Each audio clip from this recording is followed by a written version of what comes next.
KBS 열린 토론 정준희입니다. 심각하죠. 걱정되죠. 이렇게 돌아다니면 마스크 안 하고 다니는 사람도 있고, 그리고 담배 피는 사람들은 마스크 내려놓고 담배 피고 왔다 갔다 하고 들락거리고 이러니까, 지키는 사람은 열심히 지키고 안 지키는 사람은 대충 그냥 넘어가고 이러니까, 그렇죠. 지키는 사람 입장에서는 겁도 나고 좀 얄미운 것도 있고. 노약자들이나 기저질환자들이 돌파 감염이 좀 많아지고 있는 것 같은데 애매한 입장이라고 생각이 드는데 이럴지도 저럴지도 못하는 그런 상황인 것 같아요. 나라 정부에서도. 제가 보기에는 없어질 것 같지는 않아서 코로나가 결국은 풀어줘야 되지 않나라는 생각은 있어요. 특히나 자영업자분들이 오히려 더 많이 힘들어하는 걸 워낙 많이 봐서 제 주변에도 저희 어머니도 많이 힘들어 하시거든요. 사실 병이야 좀 피하면 되지만은 돈을 못 버는 거는 어떻게 할 수가 없잖아요. 그래서 정부가 나서서 다시 어떤 방법을 취하더라도 지금 경제를 살린다는 차원에서 가야 된다고 봐요. 모임이 좀 더 많이 생기고, 예전에는 좀 사람 대규모로 모일 수가 없으니까 뭐 회식이나 이런 게 없었다면 지금은 조금씩 생기는 것 같아요. 여기저기 확진자 수나 늘어나는 위중증자 환자 수 때문에 다시 거리두기 단계 강화되면 그렇게 불만은 다 없을 것 같아요. 다시 돌아가도 그냥 어쩔 수 없다 생각할 것 같아요. 거리에서 만나본 시민들의 목소리 어떻게 들으셨습니까? 오늘 열린 토론에서는 11월부터 시작된 코로나19의 방역 완화 정책, 단계적 일상 회복의 현황을 점검해 보려고 합니다. 정부가 단계적 일상 회복으로 방역 체제를 전환한 지 4주 차. 확진 사례 증가야 어느 정도 예상했지만 그 폭이 크고 무엇보다 위중증 환자의 수치가 크게 늘고 있어서 우려됩니다. 특히 수도권의 코로나19 위험도가 매우 높은 수준으로 발표돼 전문가들과 의료 현장에선 단계적 일상회복 중단을 제청하기도 했는데요. 정부 역시 비상계획 발동을 검토 중이라고 밝혔죠. 문제는 생활 현장에서 빚어질 혼란이 또 적지 않을 것이고 방역을 재강화한다고 해도 효과가 있을지 의구심이 든다는 겁니다. 그래서 객관적이고 냉철한 상황 진단이 다시금 필요해 보이는데요. 오늘 관련 전문가들과 함께 단계적 일상회복 이후 3주간의 상황 정리해보고 앞으로 나가야 할 방향까지 논의해보도록 하겠습니다. KBS 열린 토론은 여러분이 주인공입니다. 문자로 참여하실 분은 샵 9730으로 의견 남겨주십시오. 단문은 50원, 장문은 100원의 정보 이용료가 붙습니다. KBS 모바일 콩, 트위터 계정 KBS 오픈, 그리고 유튜브를 통해서도 무료로 참여하실 수 있습니다. 또 이제 콩에서도 보이는 라디오로 만나실 수 있습니다. 시민 논객 여러분의 뜨거운 참여 기다리겠습니다. KBS 열린 토론 지금부터 출발합니다.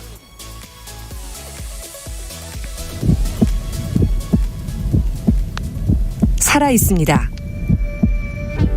토론이 살아있습니다. 살아있는 토론, KBS 열린 토론. 토론은 라디오가 진짜입니다.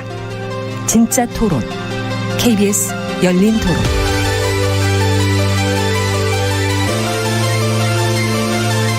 오늘 토론 함께해 주실 세 분의 전문가 소개해드리겠습니다.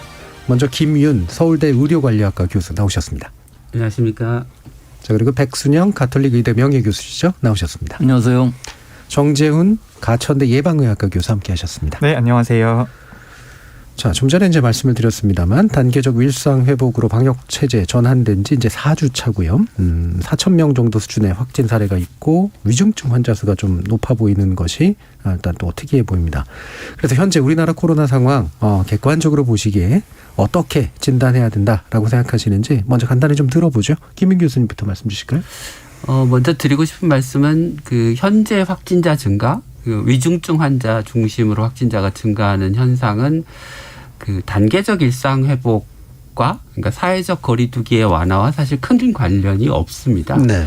왜냐하면 대부분의 확진자가 지금 어디서 발생하고 있냐면 요양병원, 요양원, 노인복지시설에서의 집단 감염, 그리고 백신을 맞지 않은 어린이와 청소년에서의 감염, 그게 학교와 학원에서의 감염이 중심을 이루고 있기 때문에 만약에 이게 단계적 일상 회복으로 인한 집단 감염이라면 식당, 카페, 술집에서 네. 확진자가 많이 나와야 되는 거거든요. 그래서 이 문제에 대한 처방도 그 기존의 사회적 거리두기를 강화하는 방식의 그 방역 대책으로는 위중증 환자를 줄이는데 큰 효과가 없다라는 점을 말씀드리고 싶습니다. 예, 그러니까 지금의 이제 문제가 어디서 나오고 있는지에 대한 명확한 평가가 필요한데 그게 이제 사회적 거리두기를 완화한 결과물은 분명히 아니기 때문에 또한 대처도 역시 그러한 방향이어서는 안 된다. 네. 자, 백승현 교수님은 어떠신가요? 저는 좀 많이 다르게 생각하는데요. 네. 지금 나오고 있는 이 확진자 수는 지금 최대치입니다. 물론 외국에 비해서는 이 숫자는 아주 적은 숫자이긴 하지만 4,116명이라는 숫자는 우리가 지금 4차 유행의 정점에 있다는 것을 보이고 있거든요. 예. 4차 유행이라는 것이 7월 7일 날 1,212명부터 시작해서 점진적으로 유행의 규모가 커졌는데 문제는 예방접종률이 점점 높아지게 되면은 위중증화율, 사망률도 떨어져야 되지 않겠습니까? 하지만 사회적인 이 거리두기 단계가 이제 없어지면서 결국은 방역이 완화되면서 이 효과가 나타났다고 분명히 볼 수가 있죠. 10월 중에도 확진자 수가 계속 늘어나고 있는 추세였거든요. 그런데 더 중요한 것은 이미 10월 중에 위중증 환자뿐만 아니라 사망률도 상당히 많이 높아졌어요. 그래서 10월 중에 사망률을 보면 0.67%. 물론 이 위중증화율 사망률 이건 후행적입니다. 확진자 수가 나온 후에 1, 2주 후에 위중증으로 네. 가고 또 1, 2주 후에 사망을 하기 때문에 지표상으로는 후행적일 수가 있지만 장기적인 추세로 보면은 우리가 알 수 있는 것이거든요. 그럼 전체적인 추세가 7월 이후부터 계속 유행 추세가 증가하는 경향을 보이고 있었는데도 불구하고 방역 완화가 시기도 일렀고 좀 폭도 컸기 때문에 이런 영향이 나타난 것이고 지금 안심할 상황이 분명히 아니라는 부분들이 이 위중증 환자의 증가 속도가 방역 당국의 핵심 지표라고 얘기했던 부분보다도 훨씬 더 크다는 것이죠. 네. 사망률인 경우는 더 큽니다. 그래서 11월 달에 이미 504명이 사망을 해서 23일간입니다. 이번 달에 0.86%로 누적 사망률이 지금 0.79%에 비해서 이 누적 사망률보다도 높은 사망률을 네. 보이고 있고 뭐 어제 오늘 해서 30명 이상씩 나오고 있는데 이게 지난 12월 28일 날 40명 사망한 이후에 최고 수치를 나타내고 있는 것이고 앞으로도 당분간 이런 경향은 유지될 것으로 보이기 때문에 어느 정도 이 방역 완화의 기조 자체는 좀 꺾어야 될 필요는 있는 시기라고 봅니다. 예, 핵심적인 원인 진단이 좀 두 분이 이제 다르시기 때문에 이 부분 이제 뒤에서 좀 더 왜 다른가를 좀 살펴봐야 될 것 같고요. 정재윤 교수님 말씀까지 듣죠. 네, 지금 확진자가 증가하고 있고 확진자가 증가하는 속도보다 더 빠르게 중환자가 증가하고 있거든요. 그런 것은 단계적 일상회복의 저는 본질이라고 생각을 하고요. 단계적 일상회복이라고 하는 것이 사회경제적인 복귀를 위해서 방역상의 피해를 감수하는 전략이거든요. 예. 그렇다면 단계적 일상회복에 들어가면 어느 정도 확진자와 중환자가 증가하는 것을 감수하겠다라는 의미였었어요. 그런데 정부나 전문가의 예상과는 다르게 지금은 확진자가 증가하는 속도보다 중환자가 증가하는 속도가 조금 더 빠른 상태인데 확진자가 증가한다라고 하는 것은 단계적 일상회복의 영향이라고 평가할 수도 있습니다만 예. 그것보다 더 빠르게 중환자가 늘어난다라고 하는 것은 다른 원인이 있을 수 있다는 것이거든요. 대표적으로 백신의 중증이나 사망 예방 효과가 매우 높다라고 알려져 있지만 외국의 사례를 보게 되면 시간이 지나면 그 효과가 감소하는 것으로 나오고 있고요. 그리고 단계적 일상회복 시기와 이런 백신의 중증 예방 효과 감소 시기가 맞물린 측면이 있기 때문에 중환자가 더 빠르게 증가한다라고 볼 수 있는데 저는 말씀하신 모든 요인들이 복합되어 있고 이 복합되어 있는 것들이 결국은 단계적 일상회복의 참모습이다. 그리고 예. 앞으로의 상황은 더 나빠질 것이지 좋아지는 방향으로 가긴 참 어렵다고 생각합니다. 네, 알겠습니다. 자, 그럼 이제 단계적 일상 회복이라는 게 원래 이제 이렇게 될 수밖에 없는 측면이 있다라는 것을 지적을 해주셨고요. 근데 이제 원인 진단에 있어서는 이제 이 두 분이 좀 명확히 갈리는 것에서 약간 중간쯤 정도로 이해가 되는데 확진자 수 증가 자체는 거리두기하고 연관성이 있을 수 있으나 지금 사망자가 이제 많이 나오거나 또 위중증 환자 수가 느는 것은 백신 효과에 관련된 문제하고 연관이 있을 수 있다라고 이제 보시기 때문에 이게 예. 말씀을 좀 드리고 가야 될 게 네. 그러니까 백승현 교수님께서 말씀하신 것처럼 현재 상황이 굉장히 위기 상황이다라는 네. 것도 맞고 정재훈 교수님이 말씀하신 것처럼 단계적 일상 회복이라고 하는 게 확진자 수의 증가 그에 따라서 비례적으로 중환자 수가 늘어나는 것을 수반할 수밖에 없다는 것은 맞지만 네. 현재의 상황의 원인이 무엇이냐라고 하면 그거는 정부가 백신 대책을 제대로 못 세운 것 때문이다. 달리 말씀드리면 그 백신의 효과가 떨어지는 요양병원, 요양원에 있는 노인들에 대한 노인분들에 대한 추가 접종의 시기가 늦었고 백신을 안 맞아서 그 확진자 수가 9월 중순부터 늘어나고 있었던 어린이와 청소년에 대한 대책이 잘 마련되지 않은 것이 지속적으로 늘어나면서 지금의 상황에 처했다. 그래서 우리가 이제 그 지난 한 1년 8, 9개월 동안 방역을 해오면서 그 갖게 되는 약간 고정관념 중에 하나가 뭐냐면 확진자 수가 늘어나면 다중이용시설, 사회적 거리두기 이렇게 기계적으로 연결하는 경향성이 생기는데요. 그 10월 넷째 주부터 그 요양병원, 요양원에서의 돌파 감염이 급격하게 늘어나기 시작했습니다. 근데 그때 당시에 정부 방역당국이 뭐라고 얘기를 했냐면 이동량이 늘어나고 방역의 긴장감이 해이해지고 사회적 거리두기가 완화되면서 확진자가 늘어난다. 이렇게 해석을 했거든요. 그러니까 그것의 결과는 뭐냐면 문제에 대한 정확한 진단을 못했기 때문에 추가 접종의 시기를 조금이라도 앞당기고 빨리 할 수 있는 시기를 놓쳤고 네. 그게 현재 요양병원, 요양원의 대규모 집단 감염으로 발전하고 있는 거거든요. 그러니까 원론적으로는 사회적 거리두기를 완화하면 확진자가 늘어나는 게 맞고 현재 시기가 이상한 건 맞지만 현재 상황이 어디에 기인한 것인가에 대해서는 객관적이고 냉철한 분석이 필요하고 그게 없으면 정확한 대응도 어려워지고 그 결과가 지금 맞고 있는 4,000명의 확진자 수이다라고 얘기할 수 있습니다. 그 논리적 구조 자체는 아마 다들 이해하실 거라고 보고요. 그 원인 진단 측면에서는 또 이제 다른 견해들이 좀 있을 수 있을 것 같아서요.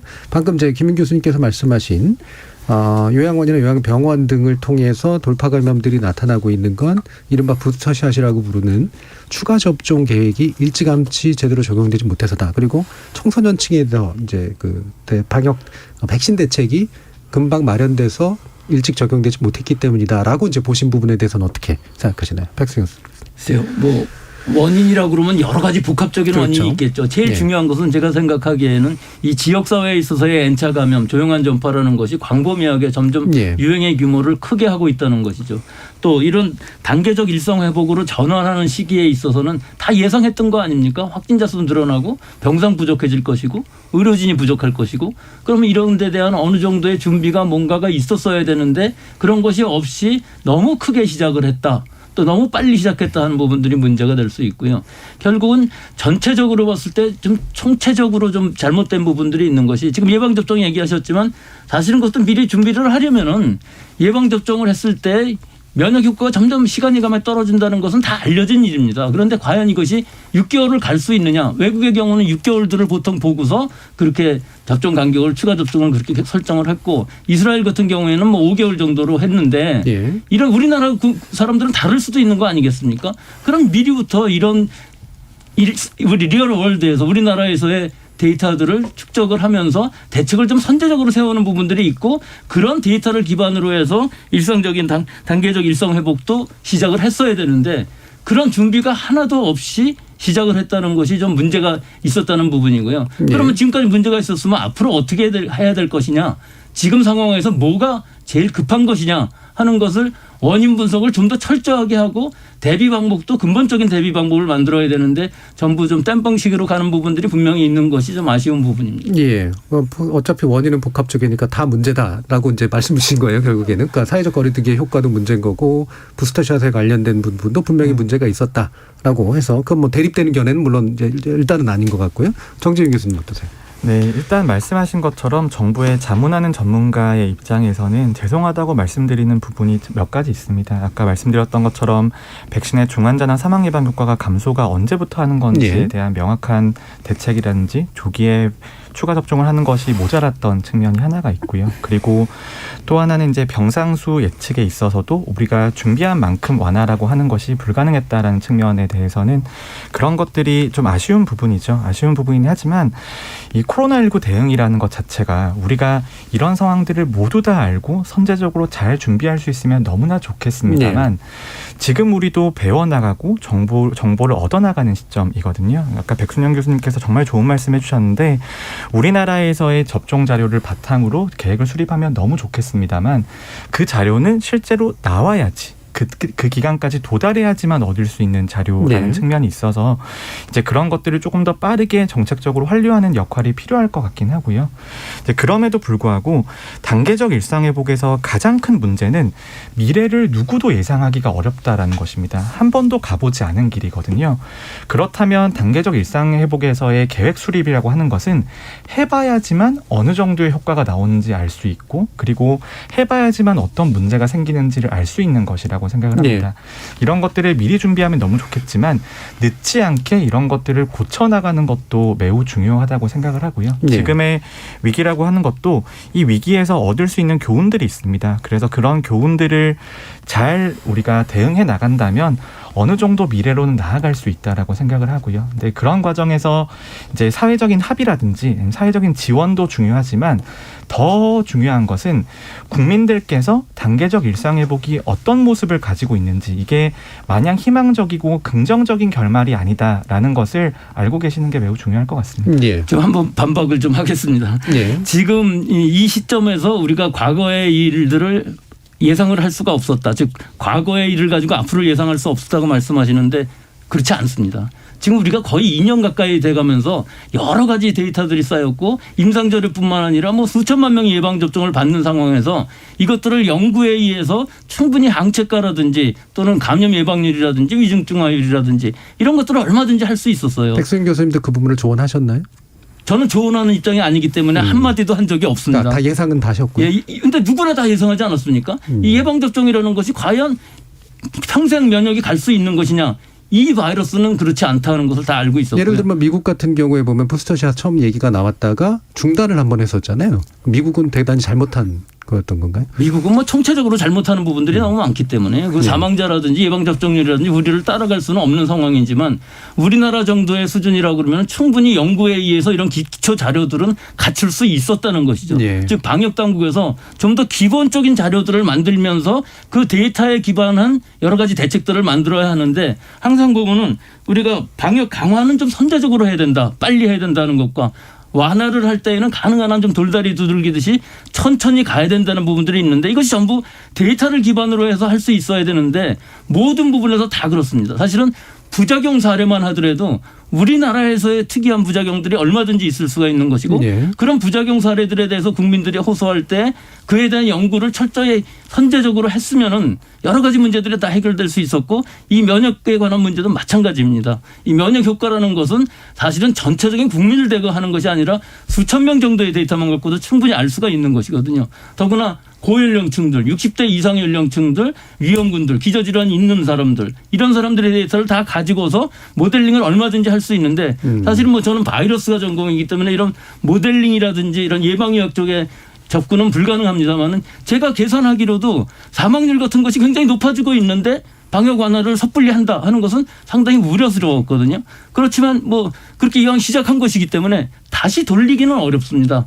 완화를 하는 것은 쉽지만 강화를 하는 것은 국민들의 수용성도 있기 때문에 최소한으로 강화를 하면서 어떻게든지 끌고 나가게 된다면은 방금 이제 말씀하신 부분은 이제 방역 전문가나 바이러스 전문가의 관점에서 보면은 충분히 이제 타당한 이야기신데 언제나 이제 제가 열린 토론 이거를 한 2년째 하고 있는데 그것만으로 판단할 수 없기 때문에 생기는 문제들이 있잖아요. 그래서 말씀드리는 것이 방역 면에서만 생각한다 그러면 통제가 더 강해져야 되겠죠. 하지만 우리가 지금 이 단계적 일상회복으로 가는 이유는 뭐 굶어 죽지 않기 위해서 하는 것도 물론 있습니다. 하지만 사실은 이것이 급격히 악화가 돼서 이 통제 자체가 불가능하게 된다 그러면 그거는 뭐 더 이상 갈 수 없는 상황이거든요. 네네네. 그렇기 때문에 모든 면에서 봤을 때 바이러스 쪽에서 본다면은 충분히 연구로서 가능하다는 걸 말씀드리는 것이고 이 백신이라는 것이 그러면 여러 가지가 있지만 지금 나와 있는 모든 백신 다 자, 이제 훌륭한 백신입니다. 너무 많이 얘기하시면 이제 다른 분들이 얘기하시기가 좀 안 좋으니까 제가 바로 저 정재훈 교수님께 돌릴게요. 그러니까 백승준 교수님의 말씀을 제가 아주 단순하게 보면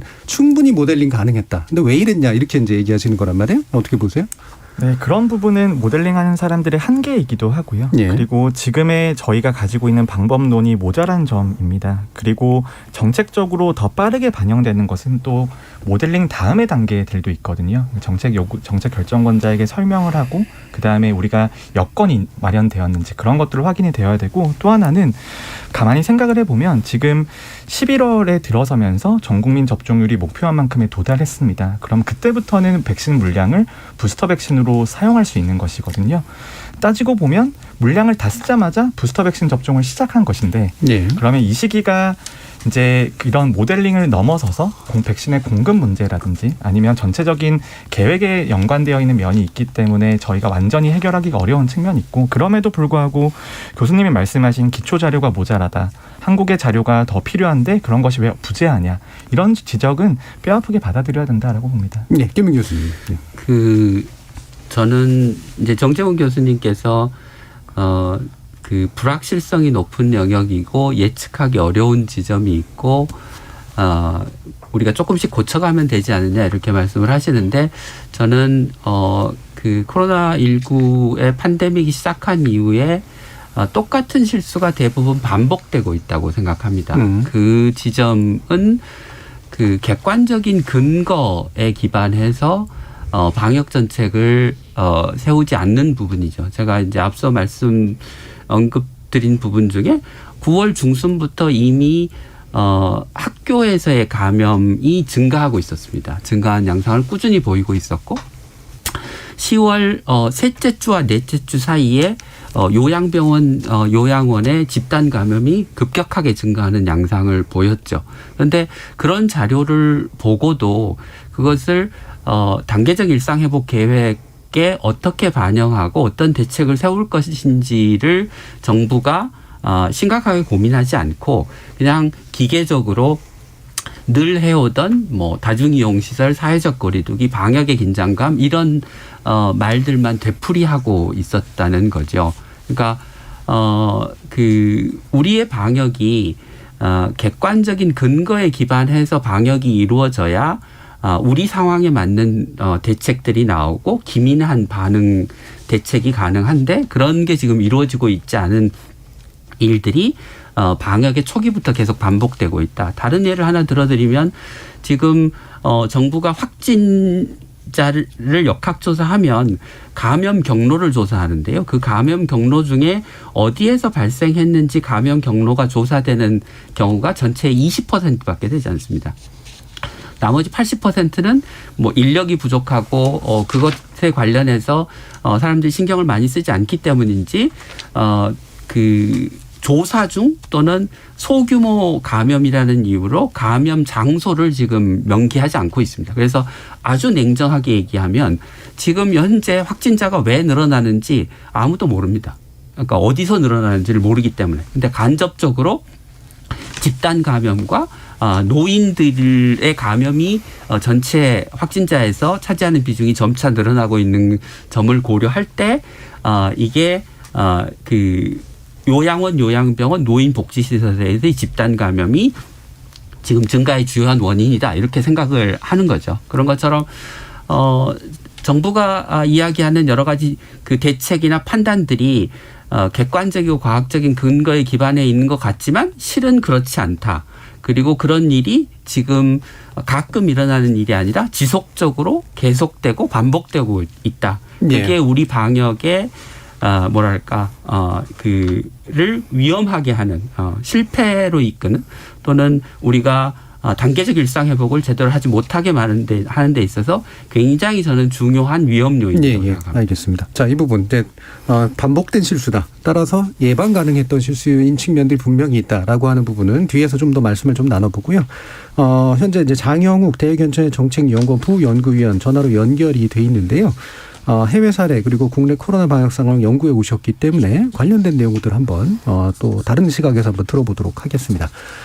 장영욱 위원님 안녕하십니까? 네, 안녕하세요.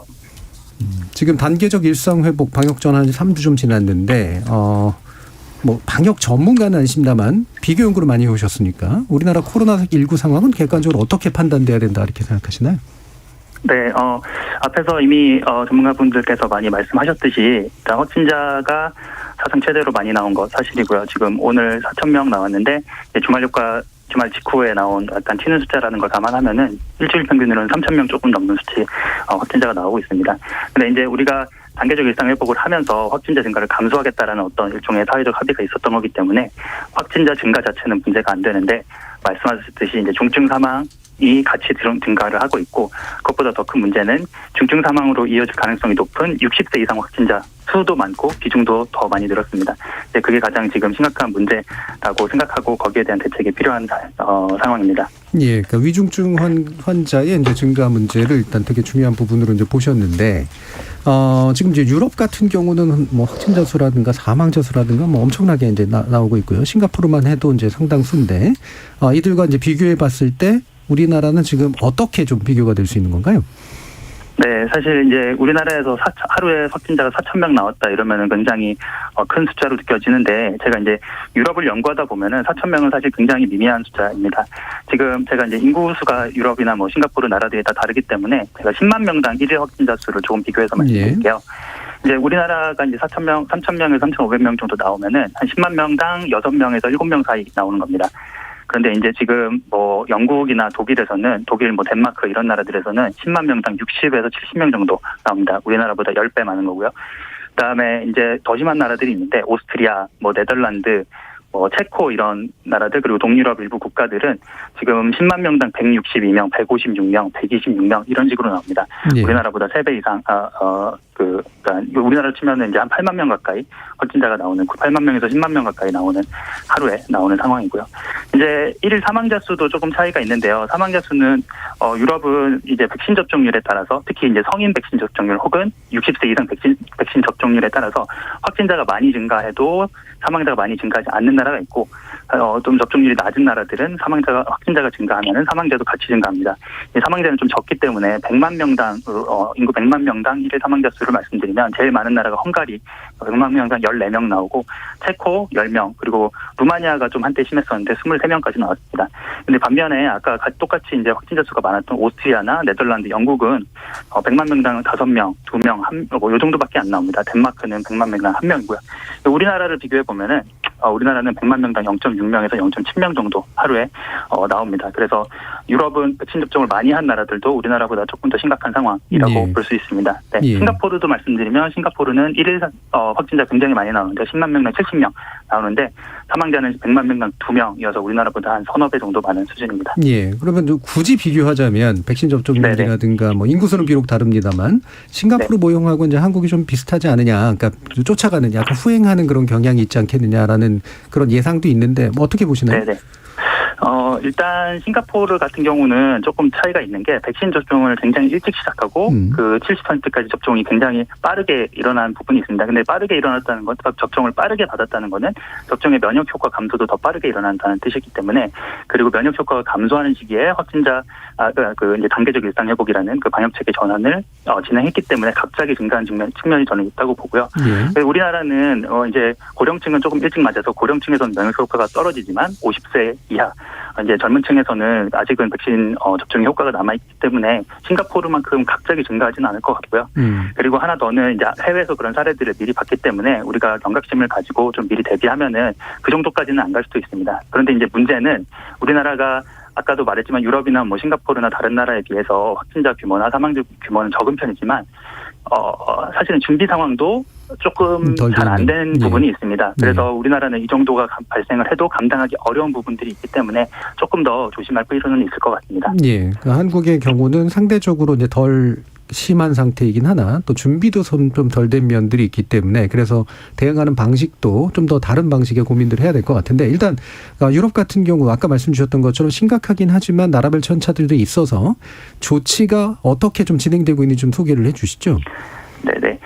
유럽은 비교적 우리나라보다는 뭐 사회적 인식이라든지 재택치료 확대라든지 뭐 이런 것들이 조금 더 일찍 진행이 돼서 그리고 이제 중환자 분류 체계나 중환자 이제 그런 의료 자원 배분 이런 것들이 조금 더 체계적으로 되어 있기 때문에 사실은 확진자가 조금 발생해도 어느 정도 견딜 수 있다라고 생각했는데 아까도 말씀드렸지만 견딜 수 있는 수준을 넘어가는 확진자 수가 발생을 하고 있습니다. 특히 네덜란드나 오스트리아 그리고 동유럽의 백신 접종이 낮은 국가들은 감당할 수 있는 수준 이상이 발생을 하고 있기 때문에 지금 이제 네덜란드 같은 경우는 3주간 부분 봉쇄를 도입을 해서 8시 이후에는 외출을 하지 못하게 스포츠 행사 같은 것도 무관중으로 진행하고 그다음에 뭐 벨기에 같은 경우는 헝가리나 벨기에는 마스크 착용 원래 이제 의무화를 풀었었는데 다시 의무화를 하고 있고 그다음에 뭐 덴마크나 스웨덴은 방역 패스를 도입하지 않았거나 아니면은 도입을 철회했다가 다시 도입을 합니다. 부분적으로지만 다시 도입을 하고 제일 강하게 하는 나라가 이제 오스트리아인데 오스트리아는 처음에는 백신 미접종자를 위주로 봉쇄를 하겠다, 외출 금지를 하겠다라고 얘기했는데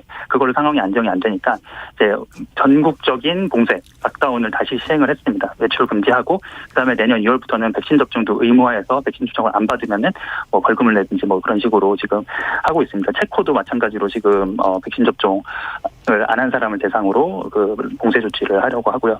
그리고 또 하나 조금 특별한 거는 백신 패스들을 많이 활용을 하는데 백신 패스 이제 백신의 유효기간, 백신의 이제 면역 효과가 점점 떨어진다는 게 확인이 되고 있어서 백신 패스에 대한 유효기간을 설정합니다. 원래는 이제 2번 맞으면 무조건 다 그런 방역 조치를 면제되게 했는데 이제 9개월에서 12개월, 좀 빠른 데는 7개월까지 이제 유효기간을 설정하고 부스터샷을 맞아야지만 방역 패스의 그 혜택을 볼 수 있도록 그렇게 바꾸는 나라들도 있습니다. 네. 자, 그럼 마지막으로 지금 네. 해외 조치들과 해외 상황들과 우리를 이제 비교를 계속 해주셨으니까 우리의 입장에서는 어떤 방식의 대책 그리고 준비가 필요하다고 판단하시나요? 일단 방역이나 의료 체계 쪽의 준비들은 지금 스튜디오 나와 계신 전문가분들께서 조금 더 잘 말씀해 주실 것 같고요. 저는 이제 계속해서 얘기해 왔던 건데 결국은 그 인식이 바뀌어야 된다. 그러니까 그 인식이 바뀌어야 된다는 거는 두 가지인데 두 가지 일종의 어떻게 보면 모순적인 두 가지 인식을 동시에 가져야 되는데요. 첫 번째는 걸려도 이겨낼 수 있다.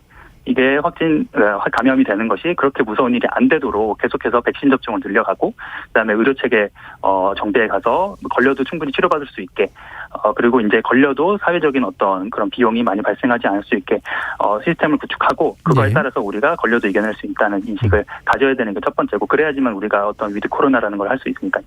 두 번째는 근데 그럼에도 불구하고 이 코로나가 누군가에게는 여전히 위험한 질병입니다. 특히 60세 이상 고령자, 기저질환자에게는 여전히 두려운 질병이고 우리가 백신이 있거나 치료제가 있어도 그분들에 대한 어떤 피해는 계속될 수 있다는 아까 다들 말씀하셨지만 불확실한 상황이 여전히 앞에 있다는 것을 우리가 인지하고 끝날 때까지는 끝난 게 아니다. 계속해서 주의해야 된다. 특히 어떤 강제적인 규제가 끝났을 때도 우리는 자율적으로 비용이 낮은 조치들은 계속해서 지켜나가야 된다. 그런 인식을 걸려도 이겨낼 수 있다. 그리고 끝날 때까지 끝난 게 아니다라는 두 가지 어떻게 보면 모순적인데 두 가지를 다 동시에 가지고 있어야지 그런 상태에서 모두가 협조를 해야지 결국은 이거를 이겨낼 수 있지 않나 그렇게 생각합니다. 걸려도 이겨낼 수 있다는 아무래도 우리 사회가 좀 제공해줘야 되는 토대인 것 같고, 그렇습니다. 그렇죠? 그다음에 그럼에도 불구하고 우리는 되도록이면 덜 걸리는 게 남과 나를 위해서 필요한 일이다라는 인식은 또 개인들이 가져야 될 생각인 것 같고 그렇습니다. 자, 지금까지 장영욱 대경제정책연구원 부연구위원과 말씀 나눠봤습니다. 감사합니다. 네, 감사합니다. 네, 일부 시간이 많이 남지는 않았습니다만 해외 상황도 얘기를 좀 들어봤고요. 아마 이 부분에서 얘기하실 부분들이 많이 있을 거라고 생각은 합니다만 2부에서 좀 더 대책 관련된 논의로 이제 이어가고 1부 전에 정재훈 교수님께 그 나름대로 이제 그 예상 시나리오를 좀 짜보셨잖아요. 그 내용을 좀 읽어보니까 내년 연말까지 10,000명까지 나오는 거야? 뭐 이런 식의 얘기도 생각도 들던데 어떤 예상의 시나리오들이 좀 나오고 우리는 어떤 길을 걷고 있는지 좀 말씀 주시죠. 좀 간단하게 설명을 드리면 우리나라의 접종률이 80%라고 가정을 하고 백신의 평균적인 감염 예방 효과가 80%라고 가정을 했을 때 백신 접종으로 얻을 수 있는 면역 효과는 전 국민 64%이거든요. 하지만 델타 변이 바이러스가 등장을 함으로써 우리가 필요한 면역 수준은 한 83% 정도 됩니다. 그러면 백신 접종만으로는 20%가 모자라는 셈이거든요. 그렇다면 돌파 감염을 통하든 아니면 미접종 상태에서의 감염을 통하든 이 전 국민의 20%가 감염이 될 때까지 이 위기는 끝나지 않는 겁니다. 하지만 우리가 방역 정책을 어떻게 설계하냐에 따라서 이 남아있는 900만 명 정도의 감염자를 수십 년에 분산할 수도 있을 것이고요. 아니면 수년에 분산할 수도 있을 것이고 실패할 경우에는 수개월에 몰릴 수가 있습니다. 그래서 그런 시나리오를 예상을 하면 저희가 가장 좋은 시나리오에는 내년 하반기에 8,000명 정도의 확진자가 유지가 되는 그런 상황들이 가장 이상적이라고 저희가 계산을 했었고요. 하지만 평균적으로는 내년 여름 정도에 확진자가 25,000명 정도까지 올라가는 상황들을 준비를 해야 된다. 이런 것들을 이제 계산을 통해서 발표를 해드렸는데 하지만 지금 상황 같은 경우에는 평균과 평균보다 조금 좋지 않은 상황의 사이 정도라고 생각을 합니다. 지금의 증가 속도가 저희가 예상했던 것보다 조금 빠른 측면이 있고요. 거기다가 예상했던 확진자의 증가 속도보다 중환자의 증가 속도가 더 빠른 측면이 있기 때문에 사회적 거리두기나 다른 방역 정책에 대한 이런 것들보다 더 중요한 것은 피해 자체를 본질적으로 줄여줄 수 있는 수단에 대한 정책이 중요하거든요. 즉 백신 접종과 경구용 치료제 같은 그런 것들의 피해를 감소시키는 전략과 피해를 분산시키는 전략이 동시에 필요한 상황이다. 이렇게 설명드리겠습니다. 네, 그 부분 치료제 관련된 부분 아마 2부에서 좀 더 논의할 수 있을 것 같고요. 굳이 말하면 이제 내년 연말에 한 8,000명 정도 수준의 확진자 수를 생각하고 내년 이제 중반쯤까지 한 25,000명까지 치솟을 수 있는 게 기본적인 시나리오였는데 그거보다 살짝 안 좋을 수도 있는 길로 일단은 현재 가고 있는 것 같다라고 보셨는데요. 그럼 백승희 교수님은 저는 그렇게 생각하지는 않습니다. 25,000명이라는 숫자는 우리나라에서 볼 수 없는 숫자일 것으로 보이는 이유가요. 지금 계산한 모델링에 있어서는 일단 확진된 사람들만을 가지고서 얘기를 하는 것이지만 실제로는 우리가 자기도 모르는 사이에 감염되는 사람들이 굉장히 많습니다. 그럼 확진이라고 하지 않죠. 자연 감염으로 면역력을 얻으면서 서서히 가게 되면은 적어도 내년 여름 정도에 먹는 치료자가 일상화되는 이후에 있어서는 환자 수 자체가 그렇게 많이 늘어나지는 않을 것으로 보이기 때문에 실제 그 모델링하고 현실하고는 많이 다를 수가 있습니다. 지금 상황도 확진자 수가 더 많이 늘어날 것이라고 예상한 사람들이 굉장히 많았었는데 사실은 확진자 수는 늘지 않지만 위중증화율이 높아지는 것이 상당히 문제점이 될 수가 있는 것이고요. 전 세계적으로 봤을 때 지금 확진자 수가 늘어나기는 하지만 실제 이 코로나 바이러스라는 것은 이렇게 변이종이 많이 나오는 바이러스가 아닙니다. 지금 이 델타 바이러스만 해도 이것이 전 세계를 지금 지배를 하고 있지만 독감 바이러스처럼 새로운 재조합 바이러스가 나오는 것은 아니기 때문에 사실은 이것은 종식될 가능성도 없지 않아 있습니다. 그래서 내년 여름이 지난 이후에는 뭐 엔데믹 정도로 남을 수는 있겠습니다만은 전 세계적으로 백신 접종이 일상화된다면은 만약에 델타 바이러스보다 더 심각한 바이러스가 나오지 않는 한 어느 정도 통제는 관리 가능한 질병으로 될 수는 있을 것으로 보입니다. 보충 설명 잠깐 드리면요. 이게 저희 모형에는 이제 말씀하신 것처럼 확인되지 않은 감염자에 대한 부분이 포함이 되어 있습니다. 그걸 설명드리겠습니다. 김민 교수님 혹시 말씀하시겠어요? 저는 이제 약간 역사적인 관점에서 코로나19가 앞으로 어떻게 될까에 대해서 좀 말씀을 드릴까 하는데요. 그러니까 우리가 가장 많은 비교의 대상으로 삼는 게 1918년에 유행한 스페인 독감을 예를 드는데요. 스페인 독감은 한 1918년 19년에 걸쳐서 1년 동안 3번의 유행을 하고 당시 전 세계 인구의 한 3분의 1 이상 되는 한 5억 명 정도를 감염시킨 다음에 5천만 명 정도를 사망시키고 이게 겨울에만 유행하는 계절 독감으로 전환이 됐습니다. 그러니까 계절 독감으로 전환이 된다고 하는 것은 유행하기 좋은 겨울에만 유행이 가능하고 봄, 여름, 가을에는 전체 인구 집단의 면역력이 높아져서 유행이 어려운 상황이 됐다는 것을 이야기하는데요. 근데 이제 문제는 코로나는 스페인 독감처럼 짧은 기간 유행하고 계절 독감으로 갈 것 같지 않다는 뜻입니다. 왜냐하면 스페인 독감의 감염 재생산 지수는 2였거든요. 그러니까 한 명이 2명을 감염시키는데 그쳤는데 지금 델타 변이는 감염 재생산 지수가 6, 그러니까 한 명이 6명을 감염시키는 거거든요. 그러니까 델타 변이가 계절 독감으로 전환되기 위해서는 면역력을 갖는 인구의 비중이 스페인 독감 때보다 훨씬 더 많아야 된다는 뜻입니다. 그렇게 하기 위해서는 현재 백신 접종률이 계속해서 높은 수준으로 유지되고 추가 접종 부스터샷을 맞으면서 그 면역력이 점점 더 올라가고 또 정재훈 교수님 말대로 감염된 사람이 늘어서 어쨌든 또 면역력을 가진 사람이 늘어나고 그렇게 돼서 그게 한참 올라가야 얘가 계절 독감으로 전환될 수 있는 거거든요. 그렇게 되려면 정확하게 예측하기는 어렵지만 앞으로 적어도 한 2, 3년 정도는 현재와 같은 연중 내내 유행하는 패턴이 계속될 거다. 그 연중 내내 유행하는 패턴이 계속된다고 하는 거는 높은 전파력과 상당한 수준의 치명률을 계속 유지할 거다라고 하는 것과 같은 이야기입니다. 그래서 그 예측이 중요한 이유는 우리가 어느 정도의 그 대비를 해야 되느냐라고 하는 정도가 달라지기 때문입니다. 그러니까 만약에 내년에 코로나19가 계절 독감으로 바뀔 거야. 그러면 약간 임시 방편적인 대책으로도 충분합니다. 근데 이게 2, 3년 유행한다? 그러면 제도화된 시스템이 필요한 거죠. 안정적인 시스템이.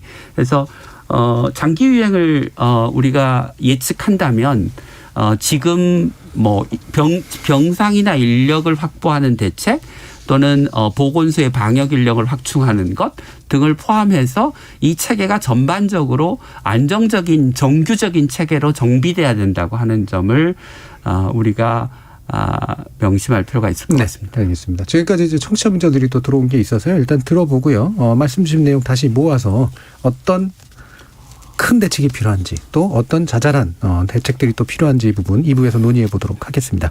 정의진 문자 캐스터. 네, 지금까지 청취자 여러분이 보내주신 문자들 소개합니다. 서승무님, 경제와 방역 두 마리의 토끼를 잡는다는 것은 무리인 듯합니다. 하나를 얻으면 하나를 포기해야 하지 않겠습니까? 방역을 잡으려면 경제를 어느 정도 내려놔야겠죠. 6616님, 단계적 일상 회복인데 몇몇 사람들은 코로나가 종식된 걸로 착각하고 마스크도 끼고 다니지 않는 것 같습니다. 확진자 증가는 어쩌면 당연한 결과인 것 같습니다. 이창섭님, 확진자가 늘어나더라도 거리두기를 강력하게 한다면 민심 위반은 더 심해질 테고 어차피 단계적 일상 회복은 할 수밖에 없을 것 같습니다. K122323045님, 고삐 풀린 망아지라는 말이 있지 않습니까? 위드 코로나 이제 멈춘다 해도 국민들은 자발적인 참여 절대 안 할 겁니다. 그게 문제인 거죠. 6353님, 저는 백신 접종에 있어서만큼은 강제화해야 한다고 생각합니다. 진정으로 일상을 회복하고 싶다면 백신 접종도 의무화 혹은 강제화가 맞는 것 같습니다. 특히 백신 미접종자가 확진이 되었을 때 치료비는 전액 자부담하는 것도 방법이 될 것 같네요. 4921님, 위드 코로나 전에 여러 경우와 최악의 상황에 대해서 다시 검토했어야 합니다. 지금 정부가 진행하는 걸로는 너무 부족하다고 생각이 드네요 라고 보내주셨네요. 네, KBS 열린 토론, 이 시간은 영상으로도 생중계하고 있습니다. 유튜브에 들어가셔서 KBS 일라디오 또는 KBS 열린 토론을 검색하시면 지금 바로 토론하는 모습 보실 수 있습니다. 방송을 듣고 계신 여러분이 시민 농객입니다. 계속해서 청취자 여러분들의 날카로운 시선과 의견 보내주세요. 지금까지 문자캐스터 정의진이었습니다. 토론이 세상을 바꿀 수는 없습니다. 하지만 토론 없이 바꿀 수 있는 세상은 어디에도 없습니다.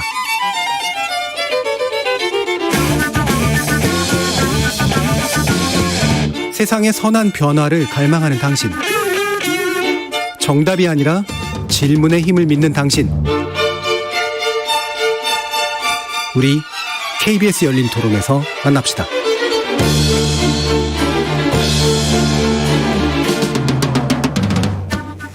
KBS 열린 토론, 단계적 일상회복 전환 이후 우리나라 코로나19 방역 상황에 대한 진단 이어가고 있는데요. 백순영 가톨릭대 의대 명예교수, 정재훈 가천대 예방의학과 교수, 김윤 서울대 의료관리학과 교수 이렇게 세 분과 함께하고 있습니다. 일단 2부의 첫 순서는 이 부분에 대한 판단을 세 분께 들어봐야 될 것 같은데요. 그 전에 제가 1부에서 했던 말씀 중에서 한 가지만 좀 첨부할 말씀이 있어서요. 네, 첨부를 계속하면 계속되기 때문에 간단하게 하겠습니다.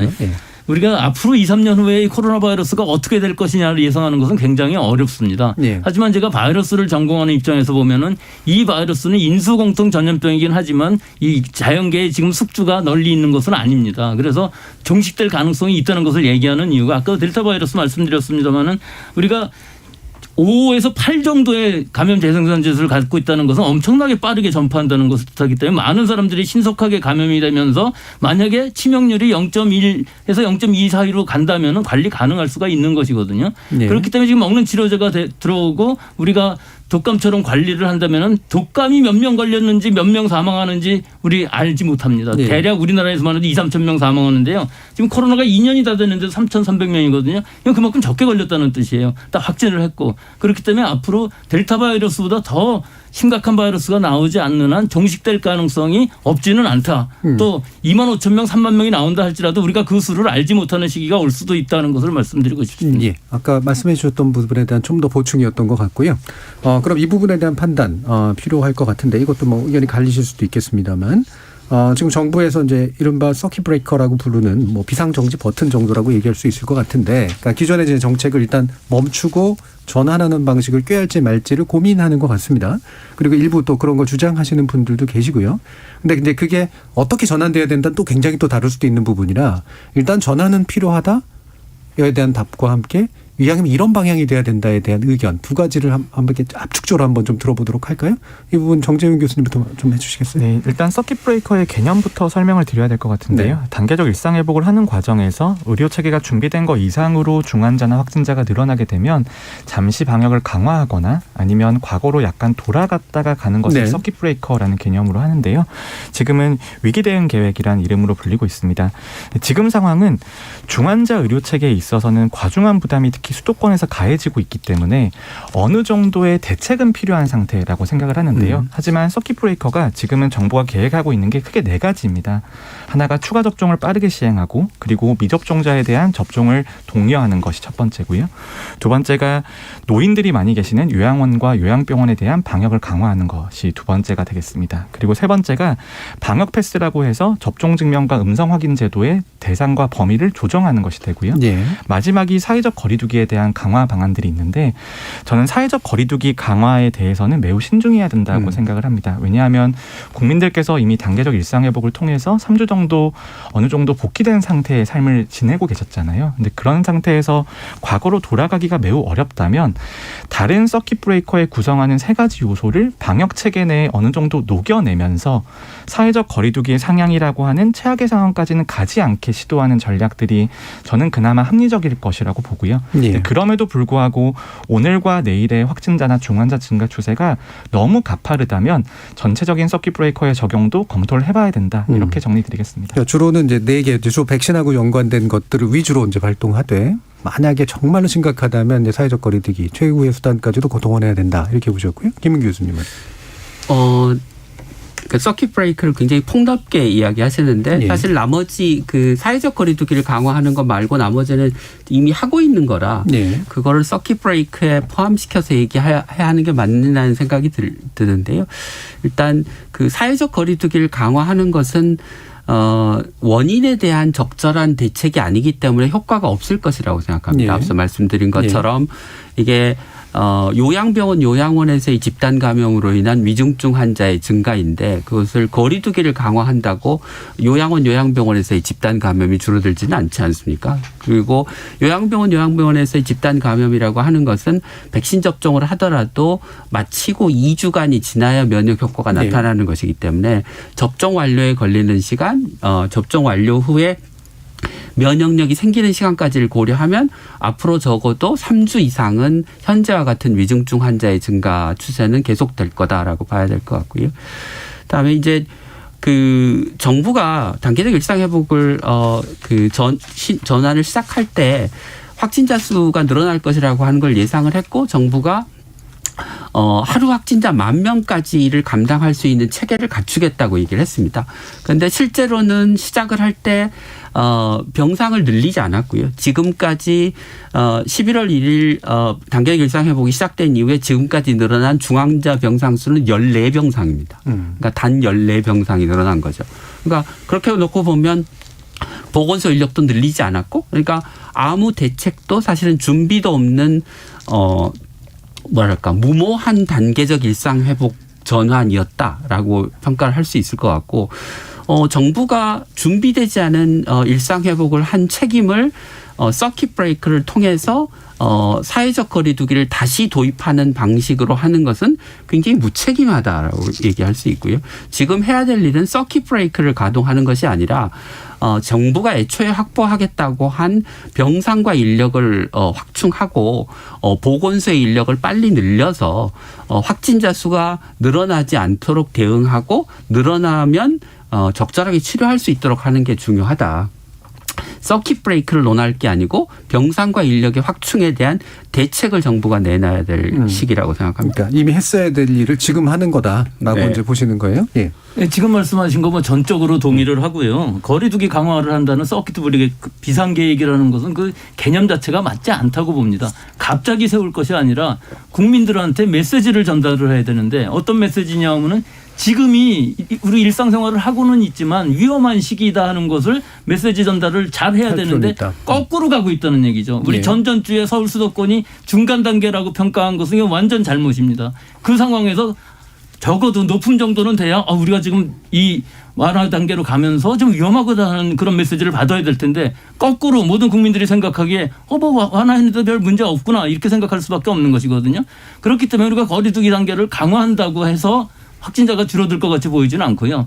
전체적으로 국민의식에 의해서 지금까지 K방역이라는 의미가 되어 온 것이기 때문에 그런 부분에 있어서 메시지 전달이 훨씬 더 중요하고 우리가 알게 모르게 시간을 지금 벌어야 되는 상황인데 그 시간을 벌기 위해서는 이 비상계획으로는 절대로 되지 않는다고 보고요. 전체적인 방역, 의료 모든 면에서 국민의식 다 합쳐져야 이것이 서서히 줄어들 수 있고 우리가 관리 가능한 질병으로 갈 수 있는 것이지 이것이 잘못되게 되면은 의료체제 자체가 붕괴될 수 있는 상황도 될 수 있기 때문에 지금이 굉장히 중요한 시기라고 볼 수가 있고요. 앞으로 경구치료제가 이제 우리 일상화될 때까지를 얼마나 잘 조절할 수 있느냐가 아마 관건이라고 보입니다. 예. 그럼 전반적으로 세 분의 의견은 약간씩은 포인트는 다르시긴 하지만 사회적 거리두기의 어떤 재강화라고 하는 정책으로 나아가는 건 본질에 좀 멀다라고 보시고 다만 이제 메시지는 좀 더 강하게 낼 필요는 있다. 그리고 실제로 이제 병상 확보와 같은 구체적인 일들을 훨씬 더 잘해야 된다. 이런 쪽으로 일단 모아지긴 하는데요. 지금 이제 아까 이제 김은 교수님도 좀 강조해 주시긴 했는데 왜 14개 분이 못하게 됐는가? 이 부분 더 말씀을 좀 해주시죠. 그냥 그 단순하게 얘기하면 정부의 정책 실패라고 생각합니다. 네. 그러니까 정부가 지금 현재 병원이 그 코로나19 중환자를 위해서 내놓은 병상 한 병상당 평균 2억에서 3억을 매월 주고 있습니다. 네, 지불해야 되죠. 네. 그러면 거기에 인력을 그 2억 3억의 10%만 병원이 간호사를 고용하는 데 쓰면 현재의 중환자 간호 인력을 2배에서 3배 수준까지 올릴 수 있습니다. 네. 그런데 현장에서 실제 인력이 부족하고 인력이 확충되지 않는 이유는 정부가 그 돈을 주면서 그 돈으로 부족한 간호사를 뽑고 의사를 뽑고 그 고생하는 의사 간호사들한테 수당도 주고 그렇게 하라고 조건을 달지 않고 그냥 그 돈을 줬기 때문인 거죠. 예. 그리고 동시에 이제 코로나 환자를 진료하는 중환자 병상이 늘면 비응급 비중증 환자의 수술이나 입원이 뒤로 밀릴 수밖에 없기 네. 때문에 그와 관련된 뭐 대책을 만들거나 양해를 구하거나 하는 그런 시스템들도 필요했는데 그런 것들도 잘 마련이 안 되어 있는 상황이고요. 네. 현재 중환자의 입퇴원 기준이나 이런 것도 잘 마련되어 있지 않아서 일부 중환자실에서는 오래전에 퇴원해야 됐을 환자들이 여전히 입원하고 있는 상황들이 벌어지고 있고 일부 병원들은 그 정부로부터 지원금만 받고 사실상 환자를 안 받고 있는, 그러니까 환자를 받으라고 하면 반복적으로 지속적으로 인력이 없어서 못 받는다고 하는 그런 행태를 보이는 그런 병원들도 있고요. 네. 그러니까 다른 환자를 열심히 보는 병원들에서는 의료진들이 지쳐나가고 있는데 저렇게 지원금만 받고 환자를 안 보는 병원이 있으니까 또 불만이 터져 나오고 이런 뭐 가에서부터 끝까지 정부의 정책의 총체적인 실패라고 저는 생각합니다. 예. 그러면 이제 정부가 적극적으로 병상 확보에 나서지 않았던 면도 있고, 그다음에 병상 확보에 나서면서 이제 쓰는 돈이라든가 어떤 조건들을 이제 달아서 병원들을 또 어느 정도 강제도 해야 되고 설득도 해야 되는데 이 부분에서도 이제 부족한 부분이 있었다. 이제 이런 말씀이신 건데 현재 행정명령의 계획으로 보면은 중환자 점단 치료 병상이 대략 한 30-40개 정도 늘어날 것 같아요. 이게 뭐 계획대로 된다고 하더라도 뭐 어느 정도 수준까지 늘어나는 게 맞으며 어떤 수단들이 필요한가에 대한 의견을 좀 주셨으면 좋겠는데 정재훈 교수님 어떠신가요? 네, 이제 저희 같은 방역 관련 종사자들은 사실 재난을 다루고 있는 거잖아요. 예. 감염병 위기를 다루고 있기 때문에 항상 국민들의 입장에서는 좋은 소식을 주는 사람들은 아니죠. 하지만 그런 입장에서 좀 설명을 드리면 병상을 아무리 많이 확보한다고 하더라도 단계적 일상회복의 개념이라고 하는 것은 정말 그 체계가 감당 가능한 수준까지는 극한으로 끌어당겨야 되는 것입니다. 네. 그래서 준비된 만큼의 완화가 가능하다라면 너무 좋겠지만 하지만 우리의 방역 완화라든지 아니면 확진자의 증가 추세 같은 것들을 예상하기가 어렵기 때문에 중간에는 삐걱거리는 지점이 생길 수밖에 없다라는 것이고요. 그럴 때 우리가 다른 조치를 통해서 준비된 만큼으로 우리가 돌릴 수 있느냐가 매우 중요하다고 생각을 하는데 말씀하신 것처럼 지금 1,000병상, 2,000병상, 3,000병상 정도 더 추가가 될 수 있습니다. 추가가 될 수 있는데 그렇게 된다라면 우리가 유행을 그만큼 더 늘릴 것인가 더 감당할 것인가에 대한 합의가 되어 있어야 된다라고 보고요. 그리고 이제 김윤 교수님이나 아니면 이제 많은 전문가들이 말씀하시는 게 의료 대응에 대한 준비가 너무 부족하다. 부족한 것이 현실이죠. 부족한 것이 현실인데 그런데 단계적 일상 회복이라고 하는 것이 남아있는 시간 대비 우리가 얼마나 더 준비할 수 있냐도 중요한 것이고요. 지금의 1단계 3주가 앞으로의 1년이나 2년 이상을 보여줄 수 있는 시기가 될 수 있다라고 보거든요. 지금 드러난 문제를 이런 전문가들이 말씀하시는 걸 잘 들어서 준비를 하는 것이 매우 중요할 것 같고 그리고 정부의 정책이라고 하는 것이 잘 집행이 된다라면 문제가 드러나진 않지만 하지만 이 상황 자체가 문제가 어디서든지 다 드러날 수밖에 없는 상황이거든요. 예, 그렇다면 그 문제를 해결을 어떻게 할 것인가에 지금은 주안을 둬야 된다고 봅니다. 예, 그러니까 실수나 어떤 문제가 전혀 안 나타나는 그 상황을 기대하기는 대단히 어려울 것 같고 다만 아까 김윤 교수님께서 말씀하신 이게 반복되느냐의 문제에 대한 판단이 이제 굉장히 중요한 것 같은데요. 예. 조금 다른 말씀을 드릴 수밖에 없는 게 그러니까 정부가 단계적 일상 회복을 준비하는 단계에서 확진자가 늘어날 거라고 했고 확진자가 하루 10,000명 그중에 한 1.5%에서 1.6%가 중환자니까 적어도 1,500명이나 1,600명 정도의 중환자를 감당할 수 있는 시스템을 갖추겠다고 했는데 단계적 일상회복으로 전환하기 이전에 정부가 확보한 코로나19 중증, 위중증 환자 병상에 더해서 현재까지 3주, 4주가 가까이 지났는데 14병상을 더 확보했다고 하는 것은 이게 정부가 최선을 다했는데 상황이 굉장히 급격하게 나빠져서 이게 대응하기 어렵게 됐다라고 설명하기는 좀 무리가 있는 상황이 아닌가. 정부는 원래 확보하겠다고 한 1,500병상은 어디로 갔으며 확진자가 늘어날 거라고 예상을 했는데도 불구하고 의료체계의 대응 계획을 강화하지 않은 이유는 무엇이며 의료 인력이 부족해서 실제로 가동되지 않고 있는 병상이 늘 다수가 있다고 하는 것을 모두가 다 알고 있는 상황인데 의료 인력 문제를 해결하기 위한 대책도 내놓지 않은 것을 단지 감염병이라고 하는 게 우리가 예측할 수 없는 측면이 있기 때문에 지금 현재와 같은 상황이 벌어졌다. 이렇게 해석하는 거는 너무 정부를 옹호하는 발언인 것 같습니다. 네, 제가 한 말씀 드리자면은 지금 작년 1월 20일 날 우리가 이 코로나19 사태라고 표현하겠습니다.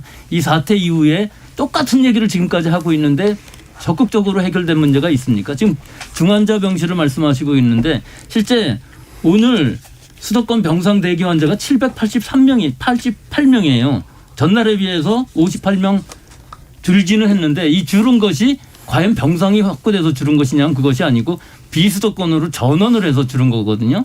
중환자 병상이라는 것은 일반 환자들이 진료가 늦어지고 진단이 늦어지고 치료가 늦어지게 되면 중환자로 가는 것이 훨씬 더 많아지고 사망까지 갈 수밖에 없는 것이기 때문에 일단 일반 병실이라도 확보가 돼야 되고 또 분류체계에서 재택치료냐 생활치료센터냐 아니면은 입원이냐를 결정해야 되는데 그 분류체계조차도 지금 하고 사람이 모자라고 여러 가지가 부족해서 못하고 있는 상황이거든요. 그렇기 때문에 선제적으로 할 수 있는 것들은 우리 있습니다. 사실은.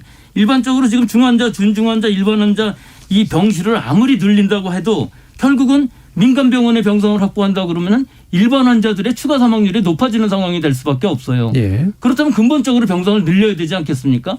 그럼 중환자실 늘리기 어려우면은 치료 가능한 임시 병상이라도 만들어서 그 병상에서 우리 유휴 인력, 즉 휴직하고 있는 간호사라든지 지역사회에 있는 의사들이라든지 또는 군의관이라든지 뭐 여러 인력들을 다 동원을 해서 자원봉사자까지 합쳐서요. 일단 병상 수를 절대적으로 확보하는 것이 중요한데 그런 선제적인 것은 작년부터 벌써 얘기했습니다.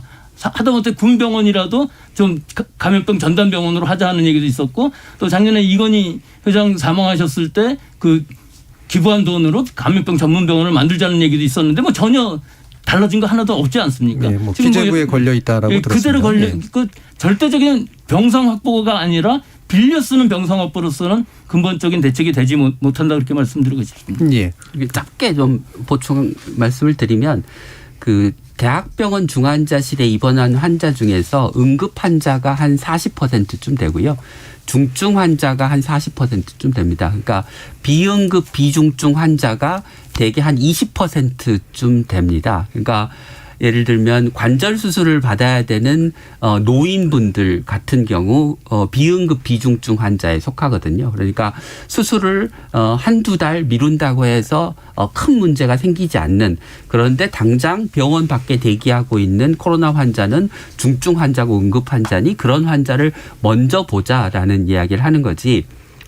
뭐 암 환자나 심장병 환자나 뇌졸중 환자와 같은 그런 환자를 위한 중환자 병상까지 코로나 환자를 위해서 쓰자, 그런 이야기는 아니라는 점을 말씀드립니다. 예, 알겠습니다. 자, 그러면 이게 뭐 문제는 여러 가지가 있습니다만 이거를 이제 어떻게 풀어야 될 것인가, 이게 한두 개의 매듭만으로 또 풀리는 문제는 아니긴 한데요. 약간 또 이제 이렇게 막 굉장히 문제적인 것들을 얘기를 하다가 약간 다른 얘기를 하는 것 같긴 합니다만, 치료제 언제 가능한 건가요? 백승준 교수님. 현재 치료제가 있죠. 렘데시비르라고 뭐 중증으로 갔을 경우에도 치료 가능하지만 정맥 주사를 줘야 되는 상황이고요. 이것은 사실은 치료 효과가 굉장히 낮습니다. 처음에는 굉장히 길려드서 이거 기대를 했었는데 지금은 이 이외에 경구 치료제가 굉장히 필요한 시기죠. 그렇기 때문에 머크사의 경구 치료 MSD 거하고 파이자 것들이 아마 나올 것으로 보이는데 효과는 둘 다 좋습니다. 하지만 문제는 너무 짧은 시간에 개발을 했기 때문에 이 부작용 사례가 과연 리얼월드에서 대량으로 썼을 때 과연 어떤 일이 일어날지 우리는 아직도 모릅니다. 그렇기 때문에 우리가 내년 2월쯤 우리나라에 들어온다 할지라도 사실은 미국에서는 연내로 승인을 할 것으로 보이기 때문에 미국에서의 데이터를 우리가 모니터링하면서 쓸 수는 분명히 있을 것으로 보이고 그 부작용 사례가 경미하다고 하면은 일단은 우리는 쓸 것으로 보이지만 장기적인 부작용에 대해서는 또 아직도 모르는 부분이 많습니다. 어찌됐든 우리는 40만 4천 명분 정도는 확보할 수 있다고 하니까 지금 환자들이 발생하는 이 경향 추세들을 보면은 그 정도면은 뭐 적어도 내년 봄 이후까지는 충분히 관리 가능할 것으로 보이기 때문에 이 치료제가 굉장히 중요한 역할을 할 수 있을 것으로 보이고요. 그 이후에도 이제 시오녹이라든지 뭐 다른 여러 회사들에서 개발하고 있는 것들이 더 나올 수도 있어서 내년 봄 이후로는 좀 긍정적으로 볼 수 있는 면도 있겠습니다. 정재훈 교수님. 네, 일단 저는 경구용 치료제의 가능성을 매우 제한적으로 봤었습니다. 하지만 지금 잠정 결과가 나온 걸 봤을 때는 활용도가 충분히 높다라는 생각이 들고요. 하지만 2월 정도에 도입되어서 사용된다고 하더라도 이 약이 제한 조건들이 있습니다. 특히 바이러스의 증식 과정에 작용을 하기 때문에 감염되고 나서 최대한 초기에 복용해야지 효과가 있다라는 측면이 있거든요. 그 말은 다른 말로는 감염된 사람들을 빠르게 찾아내야지 이 약을 잘 쓸 수 있다라는 의미입니다. 그렇다면 그때까지도 우리가 확진자를 찾아내고 추적하는 체계를 갖추어야지 조기에 투약할 수 있는 시스템이 갖추어질 수 있다는 거고요. 그리고 또 하나는 이 약이 가지는 중환자 예방 효과나 사망 예방 효과라는 것들이 복용하고 나서 중환자가 될 가능성에 대해서 90% 내지 50%로 작용하는 거기 때문에 생각보다 많은 물량이 필요할 수 있습니다. 지금 확보하고 있는 것보다 훨씬 더 많은 투약 요구량이 있을 수 있기 때문에 필요한 시점에 필요한 물량을 적절하게 잘 투약할 수 있는 체계를 그때까지 갖출 수 있냐, 거기에 따라서 저는 매우 좋은 효과가 있을 수도 있다, 이렇게 생각합니다. 김민 교수님. 좀 다른 측면에서 그러니까 경구용 치료제가 중증으로 가는 것을 예방하고 그로 인해서 이제 의료 시스템에 주는 부담은 상당히 줄일 수 있다고는 생각을 하는데, 이게 감염 전파를 막는 효과는 거의 없을 거라고 생각합니다. 그러니까 그 얘기는 무슨 얘기냐면 코로나19의 유행과 확진자 수의 증가는 경구용 치료제가 도입된 다음에도 여전할 거다라고 생각합니다. 왜 그러냐면 이게 델타 변이의 경우에는 전체 감염 전파의 4분의 3이 무증상기에 이루어집니다. 그러니까 확진이 되고 검사 결과가 나온 다음에 경구용 치료제를 투여하기 때문에, 그러면 증상 발현 이후에 대개 하루 이틀이 지난 시점이 되고 그때는 대부분의 전파가 다 이루어진 이후이기 때문에 안타깝게도 우리가 코로나19 확산을 막는 데는 별 도움이 안 될 거다. 저는 그 부분에서 동감을 하는데요. 이게 굉장히 중요한 역할을 할 수가 있는 것이, 지금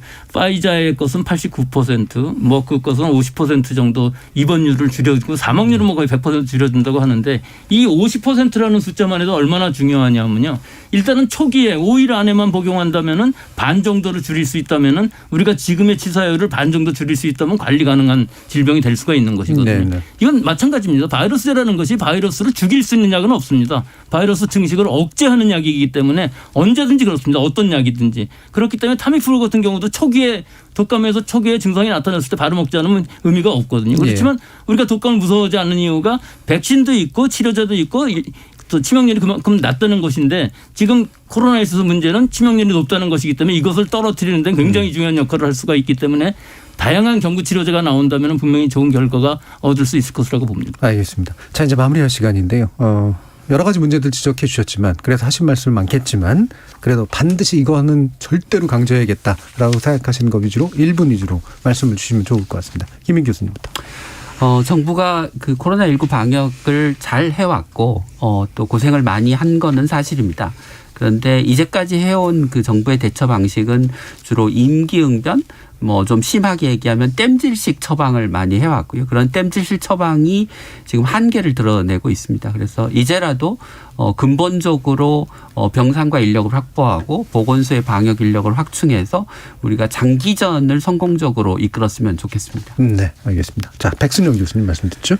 지금 상황에서 제일 중요한 건 아마 추가 접종이라고 볼 수가 있고요. 그중에서 특히 60세 이상의 추가 접종이 제일 중요한 문제인데 이것이 속도가 붙기가 어렵습니다. 그래서 일단 접근성을 높이기 위해서는 잔여 백신처럼 당일 예약하고 방문해서 접종을 받을 수 있도록 하는 접근성이 필요할 것으로 보이고요. 또 더 중요한 것은 60세 이상의 약 100만 명 정도, 지금 89만 명 정도라고 하는데 이분들이 예방접종을 받고 있지 않은 것은 부작용이라든지 혹은 이 효과에 대한 확신이 없기 때문일 것이기 때문에 어떤 동기를 부여해야 할 것으로 보이고요.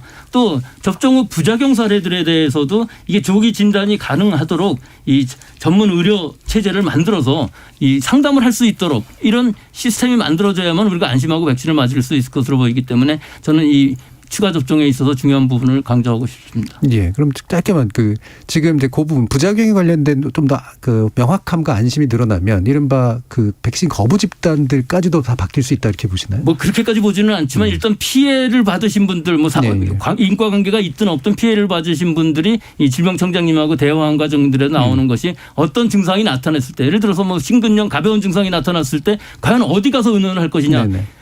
방역당국에서는 1339를 얘기하시는데 1339는 아무 의미가 없습니다. 거기 콜센터 직원한테 전화해서 내가 가슴이 아프다 그러면 집에서 쉬라고 그럴지 뭐 입원을 하라고 그럴지 어떻게 얘기를 하겠습니까? 이런 부분이 아니라 전문적인 어떤 상담이 필요한 시스템을 만들어줘야 한다는 것이죠. 알겠습니다. 자, 정재훈 교수님. 네, 백순영 교수님께서 정말 중요한 말씀해 주셨는데요. 이 위기를 극복할 수 있는 가장 좋은 방법이 백신 접종이고요. 그리고 전문가가 백신 접종을 권고드리는 이유가 백신이 100% 안전해서는 아닙니다. 백신은 이상 반응이 생길 수도 있지만 접종으로 얻을 수 있는 이익이 잠재적인 피해를 명백하게 상회하기 때문이거든요. 하지만 단계적 일상회복이 시작이 되면서 유행의 규모가 점점 커지고 그리고 확진자가 늘어나게 되면서 얻을 수 있는 이익은 점점점 커지고 있습니다. 그렇다면 개인의 건강의 관점에서라도 반드시 접종에 나서주시고 그리고 특히 접종 이익이 가장 크신 분들이 어르신들이거든요. 어르신들의 추가 접종에 반드시 참여해 주시기를 꼭 부탁드리겠습니다. 예, 취약하신 분들에 대한 추가 접종 가능한 많은 분들이 참여해 주셨으면 좋겠고 또 병상 확보에 정부가 더 많은 노력을 기울여주길 바란다라는 말씀으로 오늘 논의를 좀 정리해 보도록 하겠습니다. 자, KBS 열린 토론 오늘 논의는 그럼 이것으로 모두 마무리하겠습니다. 오늘 함께해 주신 정재훈 가천대 예방의학과 교수, 김윤 서울대 의료관리학과 교수, 그리고 백순영 가톨릭대 의대 명예교수 세 분 모두 수고하셨습니다. 감사합니다. 네, 고생하셨습니다.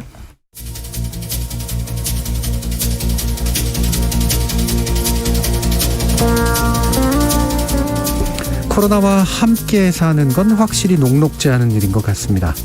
우리 정부는 단계적 일상회복이라는 여타 국가에 비해서도 상당히 조심스러운 접근법을 쓰긴 썼습니다만 그 첫 단계에서 다음 단계로 나아가는 일조차 쉽지 않을 듯합니다. 이럴수록 원칙과 기준을 명확히 하는 게 가장 중요할 텐데요. 앞에서 세웠던 지침조차 또 다시 현실에 비춰 바꿀 수밖에 없는 일도 있는 만큼 예측하기 어려운 새로운 현실 우리 앞에 계속 나타나기 때문에 변치 않을 대원칙과 함께 상황에 따라서 어느 정도는 갈아 끼울 수도 있는 작은 방침 되도록 명확히 구별하고 널리 이해시키는 작업도 이제는 필요해 보입니다. 또 그러기 위해선 코로나19판 새로운 일상이 무언지 정의하는 것도 대단히 중요하겠죠. 지금까지 KBS 열린 토론 정준이었습니다.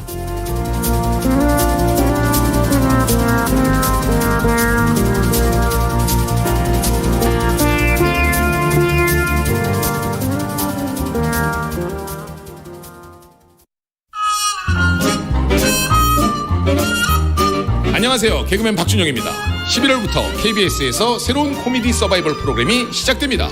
바로 개그로 승부하는 자들, 계승자. 그런데 김대희 씨, 계승자와 라디오랑 공통점이 그렇게 많다면서요? 시작